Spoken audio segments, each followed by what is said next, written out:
వెతలు తీరును, కృపలు దొరుకును, సాటి లేనిది యేసుని నామం. యేసునామమే మధురం, మదిలో తలచిన ధన్యం. యేసునామమే మధురం. ప్రభువునందు ప్రియమైన దేవుని బిడ్డలారా, నేటి వాక్య ధ్యానం కొరకు సహకారం ఇస్తున్న కుటుంబం ఆదిమళ్ళ ప్రవీణ్ కుమార్ గారు, జెస్సీ సౌమ్య గార్ల వివాహ వార్షికోత్సవ దినోత్సవం సందర్భంగా కుటుంబ సభ్యులు Shri Indupalli Prakash Kumar garu, Sudarshini garu, doctor Pachigalla Avinash Kumar, doctor Annie Preethi garu, Aryan Daniel garu, doctor Indupalli Christina Keerthana garu సహకారం ఇస్తున్నారు. దేవుడు ఆదిమళ్ళ ప్రవీణ్ కుమార్ గారిని, జెస్సీ సౌమ్య గారిని దీవించి ఆశీర్వదించి సంతానమిచ్చి కృపనిచ్చి వర్ధిల్ల చేయాలని నేను ప్రార్థిస్తున్నాను. ప్రార్థన. మమ్మలను మిక్కిలిగా ప్రేమిస్తున్న తండ్రి, వందనాలు, స్తోత్రాలు. నేటి వాక్య ధ్యానము ద్వారా మాతో మాట్లాడము. ఈ దినం ఎపిసోడ్ సహకారం ఇచ్చిన మీ దీన దాసుని కుటుంబం మీరు దీవించండి. ప్రవీణ్ కుమార్ గారు, జెస్సీ సౌమ్య గారిని క్రైస్తవ కుటుంబంగా మీరు కట్టి ఆశీర్వదించినందున కృతజ్ఞతలు. బిడ్డలను దీవించండి, గర్భఫలం ఇవ్వండి. ఇచ్చిన మంచి శ్రేష్టమైన ధన్యకరమైన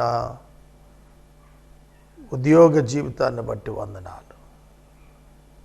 బిడ్డలకు మీ సహాయమునివ్వండి. ఆత్మీయంగా బిడ్డలు ఎదుగుటకు సహాయం చేయండి. ప్రభు, కుటుంబ సభ్యులందరినీ మీరు ఆశీర్వదించండి. నేటి వాక్య ధ్యానం ద్వారా మమ్మల్ని దీవించండి. యేసు నామమున ప్రార్థిస్తున్నాము తండ్రి, ఆమేన్. ప్రియమైన దేవుని బిడ్డలారా, ప్రకటన గ్రంథము 20వ అధ్యాయము మీ ఎదుట ఉంచుకోండి. నిన్నటి దినం రిపీట్ వేయాల్సి వచ్చింది నా అనారోగ్య కారణాన్ని బట్టి. ఈ దినం 20వ అధ్యాయం ప్రారంభిద్దాము. 3 అధ్యాయాలు 4 రోజుల్లో చెప్పాలి. చాలా కష్టం, అయినా కూడా ప్రయత్నిస్తాను. మరియు పెద్ద సంఖ్యలను చేతబట్టుకొని అగాధము యొక్క తాళపు చెవి గల ఒక దూత పరలోకము నుండి దిగివచ్చుట చూచి తిని, అతడు ఆది సర్పమును అనగా అపవాదియు సాతాను అను ఘట సర్పమును పట్టుకొని 1000 సంవత్సరాలు వానిని బంధించి అగాధములో పడవేసి ఆ 1000 సంవత్సరములు గడుచు వరకు ఇక జనములను మోసపుచ్చకుండునట్లు ఆ అగాధమును మూసి దానికి ముద్ర వేసెను. 1000 ఏండ్లు గడిచిన పిమ్మట వాడు అపవాది, ఘట సర్పము, సాతాను, ఆది సర్పము కొంచెము కాలము విడిచిపెట్టబడవలెను. రైట్. ప్రకటన గ్రంథం అర్థమైతే తప్ప బైబిల్ అర్థం కాదు. ఆదికాండం ప్రారంభ విషయాలను చెబుతుంటే ప్రకటన గ్రంథం ముగింపును గురించి మాట్లాడుతోంది. ప్రకటన గ్రంథం నూతన ప్రారంభాలను గురించి మాట్లాడుతుంది. ముగింపున ఏం జరగబోతోంది, లోకాంతమున ఏం సంభవించబోతోంది, ఇది మనం అధ్యయనం చేయాల. లోకము అంతము అగుటకు ముందు దేవుడు తన కుమారుడైన యేసుక్రీస్తు ప్రభువు ద్వారా ఒక యుగము 1000 సంవత్సరాలు ఇదే భూమి మీద మానవులకు దైవ నీతి రాజ్యాన్ని స్థాపించి చూపిస్తాడు.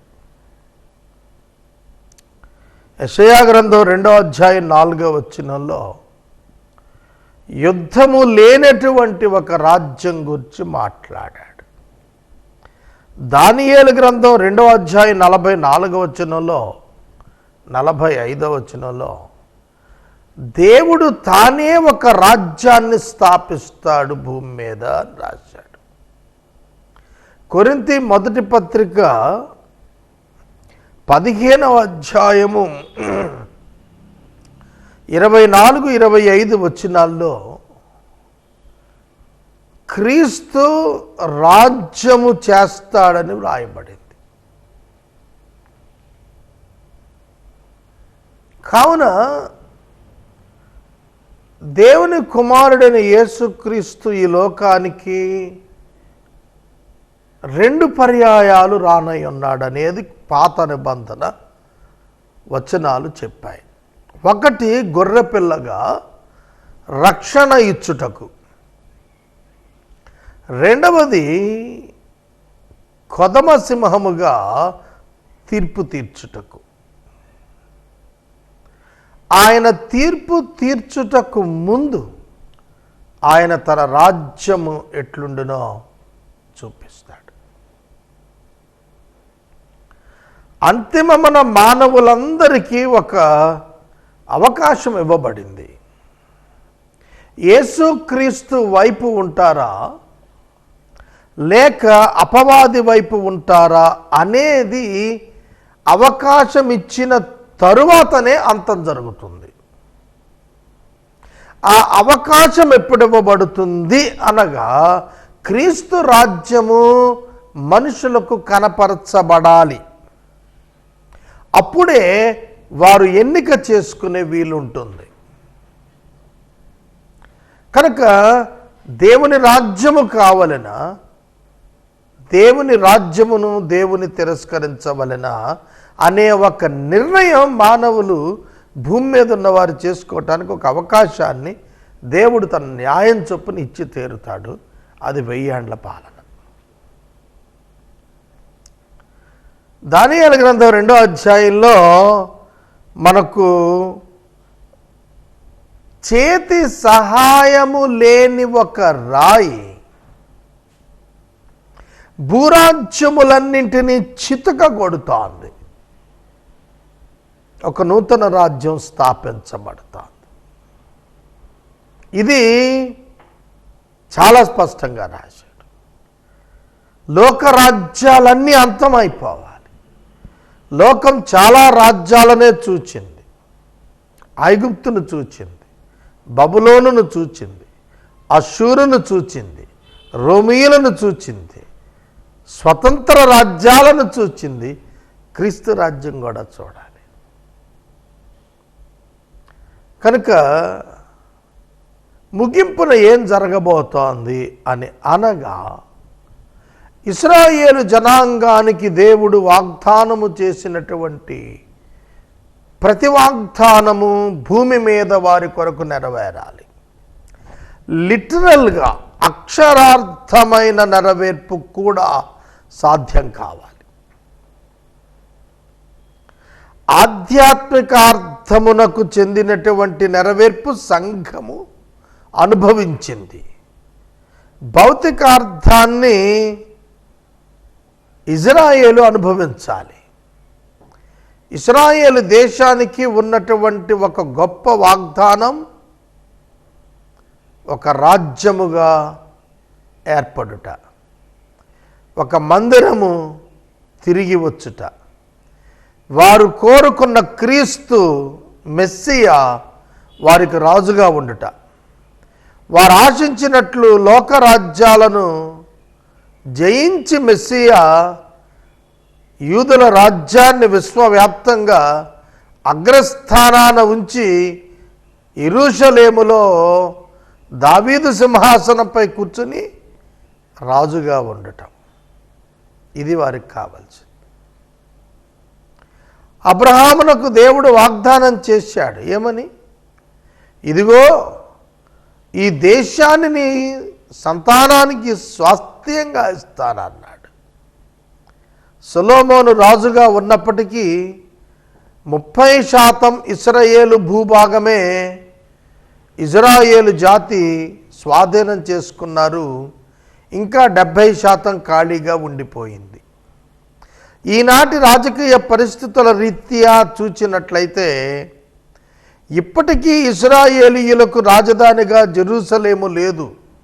టెల్ అవీవ్ అనే పట్టణమే వారికి రాజధానిగా ఉన్నది. ఒక 1.5-2 సంవత్సరాల క్రితం ట్రంప్ గారు మేము యెరూషలేమునే ఇజ్రాయేలు రాజధానిగా గుర్తిస్తాం అని ప్రకటన చేశాడు. ట్రంప్ గారు ఏ రోజైతే ఇజ్రాయేల్లో అడుగు పెట్టబోతున్నాడో అంతకు ముందు రోజే మేము ఇజ్రాయేల్ దేశం నుండి వెనక్కి వచ్చాం. ఆ రోజు చారిత్రాత్మక సంఘటన ఒకటి ఏదైనా జరగబోతోందేమో అని ప్రపంచం ఎదురు చూసింది. కానీ దేవుని సమయం కాదది. నెరవేర్చలేకపోయాడు ట్రంప్ కూడా. ఇజ్రాయేలు కూడా కోరుకున్నారు తమకు జెరూసలేమే ముఖ్య పట్టణం కావాలని. రాజైన యేసుక్రీస్తు లేకుండా యెరూషలేము ముఖ్య పట్టణం ఎట్లవుతుంది? ట్రంప్ ప్రకటనతో అయ్యేది కాదు. అది క్రీస్తు రాకడతో సంభవించింది. అది సంభవించనై ఉన్నది. అది కనుక యేసుక్రీస్తు ప్రభు ద్వారా అనగా దైవ మెస్సియా ద్వారా దేవుడు అబ్రహాముకి ఇచ్చిన వాగ్దానాలన్నీ నెరవేర్చబోతున్నాడు. ఇజ్రాయేలు దేశం యెరూషలేమును స్వాధీనం చేసుకుంటుంది ఎప్పటికైనా సరే. ఇప్పుడు అది మహమ్మదీయుల చేతిలో ఉన్నది. దేవుని యొక్క మందిరం, సొలొమోను నిర్మించినటువంటి మందిరం, ఆ స్థానంలో తిరిగి నిర్మాణం చేయబడినటువంటి జెరుబ్బాబెలు మందిరం, యేసుక్రీస్తు మరణానంతరం పునరుత్థానానంతరం పడగొట్టబడిన మందిరం, బోడి స్థలం ఉన్నది. అక్కడ మందిరపు గోడ నిలిచి ఉన్నది. మిగిలినదంతా టూంబ్ ఆఫ్ ద రాక్ అనే పేరిట మహమ్మదీయుల దాన్ని ఆక్యుపై చేశారు. వాళ్ళు మీరు ఇజ్రాయెల్ దేశం వెళ్తే కనబడుతుంది, టూంబ్ ఆఫ్ ద రాక్ ఉన్న స్థలానికి యువతల ఒలీవ కొండ దగ్గర ఒక గోడ కట్టేశారు. మెస్సియా ఆ సమాధులను దాటి గోడ బద్దలు కొట్టుకొని రావాలా. మహమ్మదీయుల యొక్క నమ్మకం ఏమిటంటే, యూదుల నమ్మకం ప్రకారం మెస్సియా సమాధుల మీదుగా రాడు. కానీ వారు ఎరుగని ఒక సత్యం ఉన్నది. అదేమిటంటే క్రీస్తు వచ్చేది పునరుత్థానం తరువాత. అక్కడ సమాధులు ఉండవు పునరుత్థానాలు అయిపోయినప్పుడు. కనుక ఒక గొప్ప పునరుత్థానం సంభవం 1000 ఏండ్ల పాలనకు ప్రారంభం కాబోతోందనేటువంటి ఒక గొప్ప వాస్తవం ఈనాటి మహమ్మదీయ సోదరులు ఎరుగక ఆ స్థలాన్ని వాళ్ళు తమదని ఆక్యుపై చేసుకున్నారు. దానికి కారణాలు చాలా ఉన్నాయి. అవి ఇప్పుడు మనం ఎత్తుకుంటే మన సమయం చాలదు. మరొక ఎపిసోడ్లో నేను చెబుతాను. ఇజ్రాయేలు దేశం ఇశ్రాయేలీయులకు పంచబడాలి. ప్రతి ఇశ్రాయేలీయుడు 12 గోత్రములలో ఉన్న ప్రతి ఒక్కడు, ఇప్పుడు ఉన్న ప్రతి ఒక్కడు కూడా వ్యక్తిగత స్వాస్థ్యాన్ని ఉచితంగా భూభాగములో పొంది తీరాలి.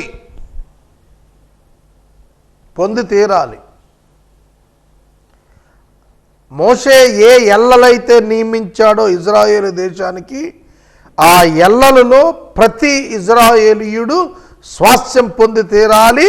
అక్కడ అన్యుడికి చోటు ఉండకూడదు. ఇప్పుడైతే అన్యులే ఉన్నారు. మరి అది నెరవేరాలి. ఇప్పుడు చిన్న ఉదాహరణ, చంద్రబాబు నాయుడు గారు అమరావతిని రాజధానిగా పెట్టాడు. జగన్ గారు రాగానే దాని మీద కమిటీ వేసి, మరొక కమిటీ నిన్నటి దినాన వేసి అధ్యయనం చేస్తూ వేరొక స్థలానికి, విశాఖపట్నానికి మార్చాలని, ఆ రాజధాని కొరకు అక్కడ అడ్మినిస్ట్రేషన్ ఆఫీస్ అంతా అక్కడ ఉండాలని, ముఖ్యమంత్రి కార్యాలయం అక్కడ ఉండాలని తీసుకెళ్ళటానికి యత్నం చేస్తున్న తగువలో ఇప్పుడు మనం ఉన్నాం. ఆంధ్ర రాష్ట్రం పరిపాలకుడు మారినప్పుడు రాజధానిని అతడు ఏర్పాటు చేసుకుంటున్నట్లుగా కనిపిస్తోంది. ఇజ్రాయేలు దేశంలో కూడా అంతే. యేసుక్రీస్తు ప్రభు పరిపాలకుడిగా వచ్చినప్పుడు యెరూషలేమును ఇజ్రాయేలీయులు రాజధానిగా చేసుకుంటారు. అప్పటి వరకు వారు ఆ టెల్ అవీవ్లోనే ఉండాల్సిందిగా ఉంది. గమనించండి, ప్రతి ఇశ్రాయేలీయునికి స్వాస్థ్యం పంచబడాలి. ప్రతి ఇశ్రాయేలీయుడు గుర్తించబడాలి. ప్రతి ఇజ్రాయేలీయుడు ప్రపంచ పరిపాలనలో వారందరూ కూడాను ప్రభువుతో భాగస్థులుగా కనబడతారు. మనం ఈ విషయాలను కనుక గుర్తిస్తున్నట్లయితే 1000 ఏండ్ల పరిపాలన అద్భుతమైనటువంటి విధానంలో మృతుల మొదటి పునరుత్థానం అనంతరం యేసుక్రీస్తు ప్రభువారు చేయబోతున్నారు. మనకి బైబిల్ గ్రంథంలో పునరుత్థానాలను చూస్తే ప్రథమ ఫలపు పునరుత్థానంగా యేసుక్రీస్తు కనపడతాడు. ఆయన యందు మృతులైనటువంటి వారు క్రీస్తు యొక్క రహస్య ఆగమనాన ఆకాశ మధ్యమానికి పునరుద్ధానులై ఎత్తబడతారు. ఆ తరువాత 7 ఏండ్ల శ్రమల కాలం ముగిసిన తరువాత యేసుక్రీస్తు ప్రభువారు భూమి మీద అడుగుపెట్టినప్పుడు పరిశుద్ధులందరూ కూడా ఓల్డ్ టెస్టమెంట్ సెయింట్స్ లేపబడతారని ఒక గొప్ప సత్యమును క్రైస్తవ సమాజం నమ్ముతుంది. యేసుక్రీస్తు ప్రభువారు ఆ పాత నిబంధన పరిశుద్ధులను ఆయన తీసుకొని యెరూషలేములోనికి ఆయన మహాప్రభావం చేత ఆయన అడుగు పెడతారు. అక్కడ ఆయన చేసేటువంటి పని ఏమిటంటే 1000 సంవత్సరాలు పరిపాలించడానికి మొట్టమొదట ఫస్ట్ స్టెప్ ఆయన తీసుకునేది ఏంటంటే, అప్పటి వరకు ప్రజలను మోసపుచ్చి పరిపాలించిన ఘటసర్పము, అపవాది, సాతాను అనేటువంటి వాణ్ణి ఆయన ఆ మహా అగాధంలో 1000 సంవత్సరాలు బంధిస్తారు. అందుకే అతిపెద్ద సంఖ్యలు అన్నాడు, మనం అర్థం చేసుకోవటానికి. పెద్ద సంఖ్యలు అంటే మనకి సంఖ్యలను ఒకే ప్రమాణంలో పరిమాణంలో ఉంటాయి. మానవుల చేతులకు వేసే సంఖ్యలు, బేడీలు. కానీ ఇక్కడ సంఖ్యలు పెద్దవిగా చూపిస్తున్నాడు 20వ అధ్యాయం 1వ వచనంలో. ఏమిటి ఈ పెద్ద సంఖ్యలు అంటే, ఒక పెద్ద శక్తిని బంధించటానికి, ఒక భయంకరమైనటువంటి ఆ అపవాదిని బంధించడానికి పెద్ద సంఖ్యలు, పెద్ద దేవదూత. అగాధం యొక్క తలుపు తెరిచి బంధించి వాడిని లోపల వేసి 1000 ఏండ్లు అతడు బయటికి రాకుండా తలుపు మూస్తాడు. That is the first step. అది జరిగి వెంటనే 1000 ఏండ్లు పాలన ప్రభు భూమి మీద ప్రారంభిస్తాడు. కనుక ఈ దూత పరలోకం నుండి వచ్చాడు, భూమి మీద ఉన్నటువంటి ఈ ఆది సర్పమైనటువంటి వాడిని తీసుకుంటాడు. ఒక పెద్ద మేజర్ ప్రాబ్లం ఉందండి. నేను చెప్తే మీరు అన్యదా భావించవద్దు.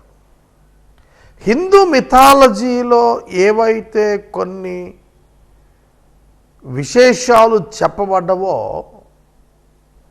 అవి, ఉదాహరణకి ఘట సర్పం, హైందవ్యంలో కూడా ఒక సర్పాన్ని గురించి మాట్లాడతాడు. ఇది నాన్ కాంట్రవర్షియల్ ఇష్యూగా గుర్తుపెట్టుకోవాలి మీరు. కనుక ఘట సర్పం బంధించబడటం గూర్చి, అపవాది బంధించబడటం గూర్చి, సాతాను త్రయం బంధించబడటం గురించి మాట్లాడినప్పుడు హిందూ మిథాలజికల్గా ఉన్న అనేక ఇష్యూస్ కాంట్రడిక్టరీగా భావించే ప్రమాదం ఉంది. అందుకే మనం బైబిల్ టీచ్ చేస్తున్నప్పుడు ఇండియాలో చాలా వ్యతిరేకత వస్తుంది. ఒక స్త్రీ ఉంది, 7 కొండల మీద కూర్చొని ఉంది అంటాడు. మనకు 7 కొండలు అనగానే హిందూ కల్చర్లో తిరుపతి గుర్తొచ్చేస్తుంది. అది ఇది ఒకటేనా? ఎందుకు ఇట్లున్నది? ఈ వివరణ తెలియక కొందరు క్రైస్తవులు దాన్ని ఆపాదించబట్టి అవతల వాళ్ళు డిస్టర్బ్ అవుతున్నారు. భారతదేశంలోనే ఈ ప్రాబ్లం ఉంటుంది. ప్రకటన గ్రంథంలోని అనేక విషయాలు ఇండియన్ రిలీజియస్ సిస్టమ్స్ పైన దాడిలాగా అనిపించి ప్రమాదం ఉన్నది. కనుక ప్రకటన గ్రంథం చెబుతున్నప్పుడు ఒళ్ళు దగ్గర పెట్టుకొని క్రైస్తవ బోధకులు వివరణ అత్యధికంగా ఇవ్వాలి. చూడండి, ఈ అపవాది సాతానుడు ఘటసర్పము, ఆదిసర్పము అనువాడు అగాధములో పడవేయబడతాడు. ఇతడు జనములను మోసపుచ్చాడు. నేషన్స్, జనాలంటే దేశాలని ఇంగ్లీష్లో చదువుతాను. And threw him into the pit and set it and sealed it over him so that he might not deceive the nations any longer. Nation అంటే కంట్రీ, దేశం. దేశాలను మోసపుచ్చినవాడు మతం పేరిట, దేవుని పేరిట. అక్కడే క్రైస్తవ్యం అంటే ఇతర మతాలకు ఒళ్ళు మండుద్ది. మానవ ప్రపంచం, మానవులు ఒక పెద్ద దురాత్మ శక్తి చేత మోసగించబడుతున్నారు దేవుని విషయంలో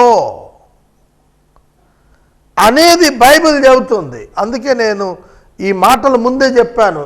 మిథాలాజికల్గా హిందూయిజంలో చాలా కాంట్రవర్సీగా ప్రజలు ఇమ్మీడియట్గా రెస్పాండ్ అయ్యే ప్రమాదం ఉందని. కానీ బైబిల్ని ట్రూత్ అని నమ్మినప్పుడు చెప్పక తప్పదు. నేను చెప్పాల్సింది కాదు, బైబిల్ చెప్పింది ఇక్కడ ఉన్నది.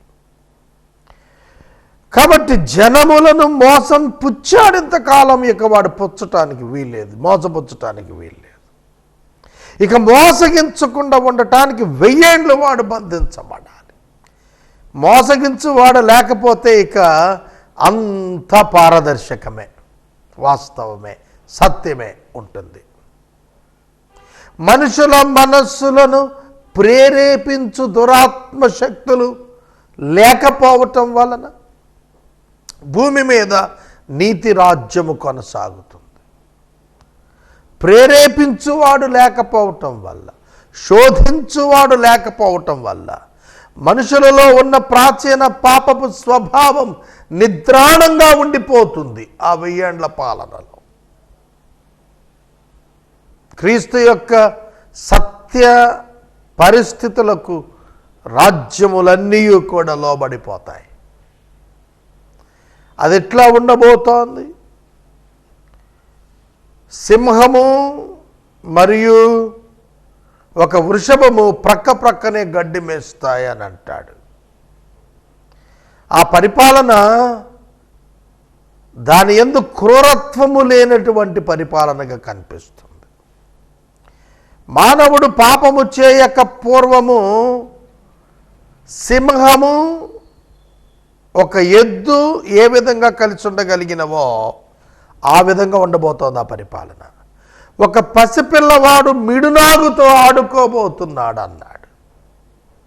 అంటే విష ప్రభావము లేనటువంటి రాజ్యం, క్రూర ప్రభావము లేనటువంటి రాజ్యం, పాపపు ప్రభావము లేనటువంటి రాజ్యం, నీతి రాజ్యం, సత్య రాజ్యం, పరిశుద్ధ రాజ్యం, వ్యభిచారము లేని రాజ్యం, నేరము లేని రాజ్యం, రోగము లేని రాజ్యం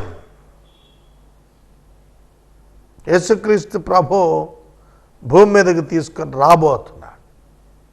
ఆధ్యాత్మికంగా దానిని విశ్వాసుల జీవితాల్లో వారి జీవిత కాలంలో నెరవేర్చగల సమర్థుని యందు సంఘమైతే నేడు విశ్వాసం ఉంచింది. ఈ 1000 సంవత్సరాల కాలము తరువాత అపవాది కొంచెము కాలం విడిచిపెట్టబడాలి. ఎందుకంటే లోకములో అసంతృప్తితో ఉండేటువంటి అనేక మందిని అతడు లేవనెత్తుకుంటాడు. ఫైనల్ వార్ విత్ క్రైస్ట్, క్రీస్తుతో ఆఖరి యుద్ధం చేయటానికి వాడు లోకములో గోగు మాగోగు అనేటువంటి స్థలమున వాడు అపవాది తన సైన్యాలను లేవనెత్తుకుంటాడు. ప్రభు దాన్ని నాశనం చేస్తాడు. ఈ 1000 ఏండ్ల పరిపాలనకు ప్రధానముగా ప్రభువు చేయాల్సిన ఒక మహోన్నత కార్యమే పునరుత్థానం. దానిని 4వ వచనం నుండి ఉన్నది రేపు మనం ధ్యానం చేద్దాం. నేటి వాక్య ఉపదేశానికి సహకారం అందించిన కుటుంబం ఆదిమళ్ళ ప్రవీణ్ కుమార్ గారు, జెస్సీ సౌమ్య గారుల వివాహ దినం వార్షికోత్సవం సందర్భంగా ఇందుపల్లి ప్రకాష్ కుమార్ గారు, సుదర్శిని గారు మరియు కుటుంబ సభ్యులు doctor Pachigalla Avinash Manikumar, doctor Annie Preethi, Aryan Daniel garu, doctor Indupalli Christina Keerthana garu సహకారం ఇచ్చారు. ప్రభువు వీరిని దీవించును గాక. ఆఖరి మాట, మరొక 3 దినాల్లో మనం ప్రకటన గ్రంథం ముగించుకొని క్రొత్త సంవత్సరంలో ప్రవేశిస్తాం. బైబిల్ గ్రంథం ముగించుకొని 4వ పర్యాయపు ధ్యానాలు ప్రారంభిస్తాం. హెవెన్ ఛానల్లో డిసెంబర్ 31కి ధ్యానాలు ముగుస్తాయి. ఇప్పటికే కొనసాగుతున్నటువంటిది బెయిర్షెబా ఛానల్లో రాత్రి 8:30 గంటలకు ప్రకటన కంటిన్యూ అవుతోంది. 7వ తారీఖు నేను ప్రార్థన చేస్తున్నాను. ప్రభు ఉచితం అయితే 7వ తారీఖు 8వ తారీఖులలో New Testament in all Indian languages అనే ఒక నూతన కార్యక్రమానికి శ్రీకారం చుడుతున్నాము. మీ ప్రార్థన సహకారములు మాకు అత్యవసరం. ప్రార్థన. మమ్మల్ని మిక్కిలిగా ప్రేమిస్తున్న తండ్రి జెస్సీ సౌమ్య ప్రవీణ్ కుమార్ గారులను దీవించండి. సహకరించిన కుటుంబాన్ని ఆశీర్వదించండి. బైబిల్ ముగించి 4వ పర్యాయపు ధ్యానం కొరకు ముందుకు సాగుటకు కృప చూపండి. రక్షకుడైన యేసు నామమున ప్రార్థిస్తున్నాము తండ్రి. ఆమెన్. తండ్రి అయిన దేవుని ప్రేమ, కుమారుడిని యేసయ్య కృప, పరిశుద్ధాత్మని యొక్క అన్యోన్య సహవాసం సన్నిధి సదాకాలం మనకు తోడైండును గాక. ఆమెన్.